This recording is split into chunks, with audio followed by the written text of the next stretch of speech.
You're very passionate about this crybaby angle here. So give me your top three crybabies. Give me number three, and then I'll give you my number three, and then you go two, I'll go two, and one, etc. So give me your third biggest crybaby in sports. Let's go John McEnroe. Let's go way back. Okay. So I didn't watch John McEnroe growing up, before my time, but I mean, this guy's known for yelling at officials on the court. I'm sure he's had a great tennis career, great numbers, a lot of wins, but when your legacy is tied up in, being known for shouting and yelling, you got to make the crybaby list. So he's number three. I'm going to go with Terrell Owens, number two. He literally cried like during press conferences, "That's my quarterback." We all remember that.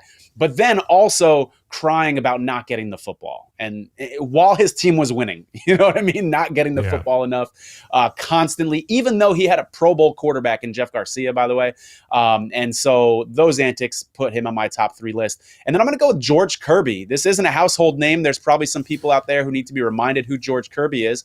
But he's the Major League Baseball pitcher who this past year got lit up in, I believe, the seventh inning. And during his interview afterwards, he completely threw his manager under the bus and said, I shouldn't have been back out there for that seventh inning. I wish I wouldn't have gone back out. One, throwing your manager under the bus. That's why you're number one on this list. But two, bro, there's a dialogue that can take place. If you really think you're about to give up a home run and your arm is that toast, you can say that to your manager. This isn't, it's not quite like the military where I'm just taking orders, I better go out there. There can be a dialogue that takes place. And for him to just take ownership away from his role in that dialogue and to just whine about that, after 90 pitches, by the way, this wasn't like 120 or 130 pitches, he's the biggest crybaby for me.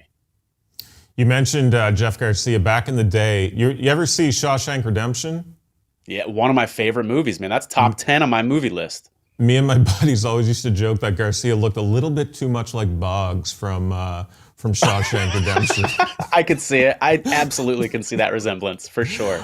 Here's my top three, Tony. I'm going number three, Dick Vermeil. A bit of a tongue-in-cheek one here because Dick Vermeil just flat out loved to cry. Sort of post-game, any press conference, dude was just a crier. But you know what? I respect it. Number two, I'm going to go Sidney Crosby, and it's well documented how Sid the Kid has come, how far he's come in terms of his sulking and complaining to the refs. This guy was known as Cindy Crosby back in the day. But in the early days of his career, this dude was constantly moaning. Penguins as a team, some of the worst. Plus, Sid was flopping worse than a Brazilian soccer player. So I got Sid at number two. Number one, you could take any sort of NBA player here, but I'll go with LeBron James at number one. This dude cries to the refs, yells at the refs, basically has carte blanche to do what he wants to poor NBA officials, lies about books he's reading, lies about The Godfather. That whole thing last year going around about the LeBron Lies compilation, one of the best things the internet has ever done. Easily number one crybaby in sports history. Those are good lists, man. Those are good lists. I'm proud of these top threes that we put together here.